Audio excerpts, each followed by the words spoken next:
What else did I want to tell you? Risk versus reward. You know, in my young career, I've taken a lot of chances. Okay, it doesn't pay me as much as I wanted. Okay, there's a little bit of risk involved. Okay, I gotta work overtime without getting paid. Is it worth it? Is it gonna pay off in the long run?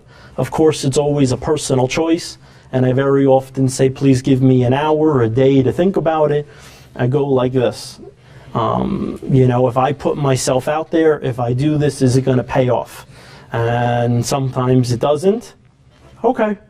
Sometimes it does, and it helps you get where you want to be. So, you know, think about your choices. Think about the opportunities you have for a job.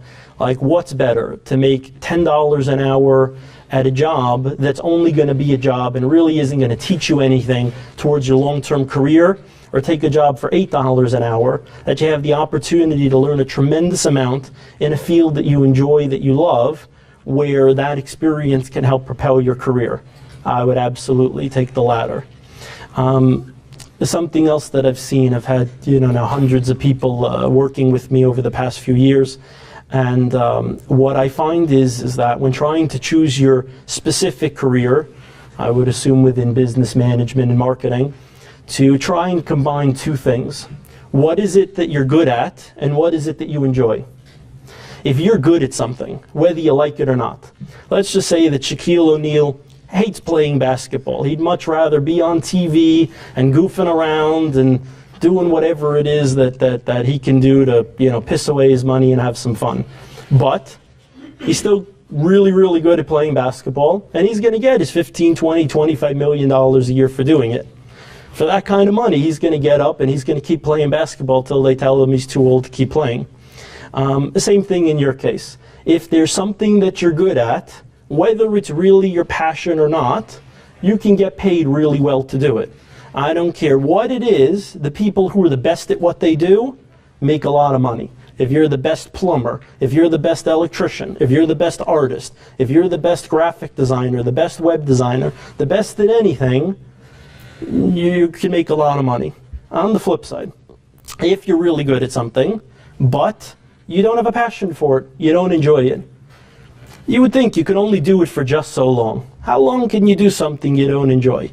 For me, I will tell you that's where marketing really opened up everything for me, as opposed to the other jobs that I had prior. When you work as an ad agency or marketing firm, you get to work with dozens of companies. So it's not a matter of whether you love one particular industry or not. You get to learn all kinds of things about all kinds of different industries that otherwise you would never have learned a thing about.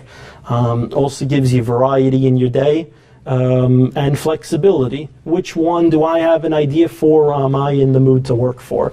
So there's a lot out there. So what I would tell you in closing is that try to, you know, target yourselves, spend your time wisely, try to get, you know, whatever part-time jobs you may have, try to get them where you're actually going to learn something that's going to help get you closer to where you want to be. When trying to pick a career, try to combine your skills, what you're really good at, so people pay you a lot to do it, along with what you enjoy, so you actually want to do it and have a passion for it, and that comes out in what you do. Lastly, I will be I filled a marketing assistant position that I had available for a client of mine called GameMind.com. It's basically an up-and-coming Netflix, but for video games. You will see us starting next week running TV ads, and we have launched on 70 college campuses around the country in a partnership with Pepsi.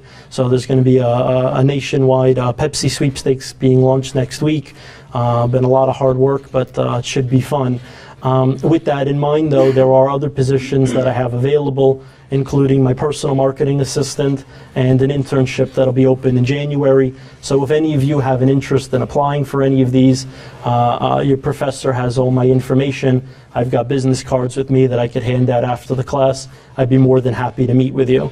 Last little piece that I have, as one of my titles is a Google advertising professional. I'm actually licensed by Google, passed the same exam that the full-time employees at Google have passed.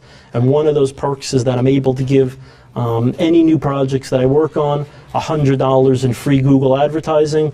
So if any of you have a entrepreneurial project of yours, something that you've been working on that you'd like to, try to give a little boost to build, or have an idea that you'd like to try, or have a family member or a friend who might benefit from it, let me know, and I'd be more than happy to give any of you that $100 Google AdWords credit. Thank you so much for your time.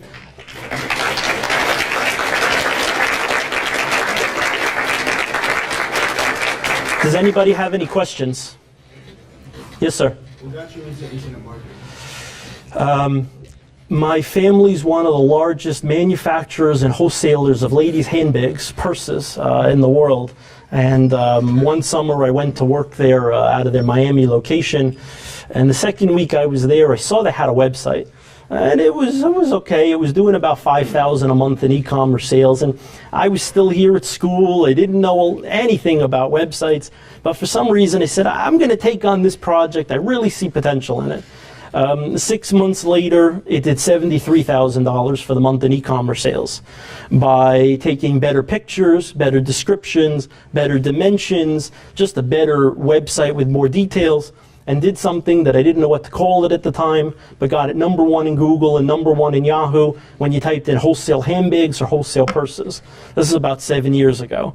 Of course, I then went to my parents at the end of the month and stuck out my hand and said, "Where's my cut?"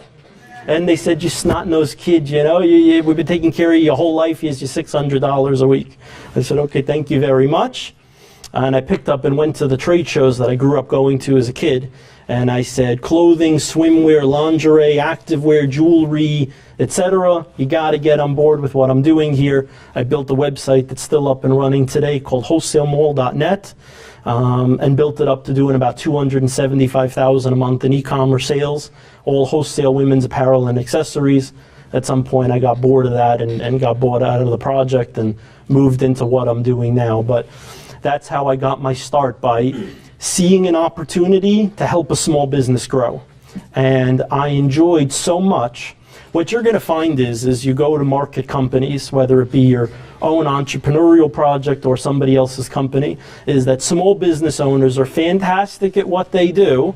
They're really bad at what they don't do. And so while they're up on a roof, or the electrician or the plumber or the whatever it is that they do, they don't really know much about marketing their business. And so if you can go in, you can help them grow and showcase their strengths, get them prospective clients, and let their talents and skills and experience sell themselves, you'll put yourself in a really good position, even in this downturn in the economy. I'm very thankful to say my business is still growing every month, and I basically attribute it to I'm making people money, so they're going to keep me around. Any other questions? Yes, sir. Yeah, I'm not sure if this was like an outdated concept, but a couple years ago, maybe like 5 years ago, they used to have like a concept what they call Google bombing, where you just like keep clicking on a link and it increases the top. Like, do they still have where you just click on a link, people pay it how much, a million times? Or? No. Well, what'll happen is two things. First of all, getting organic search engine results has nothing to do with how much traffic the site gets. So no matter how many times somebody links on it, somebody clicks on the link, doesn't matter. On the other side, when we're talking about the pay-per-click ads, of course your client, your advertiser, is paying for every click they're getting. But with that in mind, one of the precautions that Google's put into place to make sure that I don't just say, hey, the web design company down the block, we don't like them. I come here to your class, I say, everybody open up your laptops, click on the ad, and just, spend all their budget in a matter of minutes. Google only will charge the advertiser for 1 click per IP address.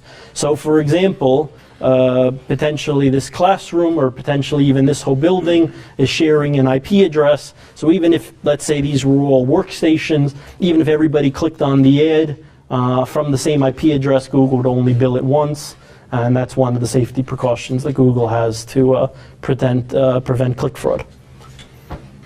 Another question? Thank you so much for your time.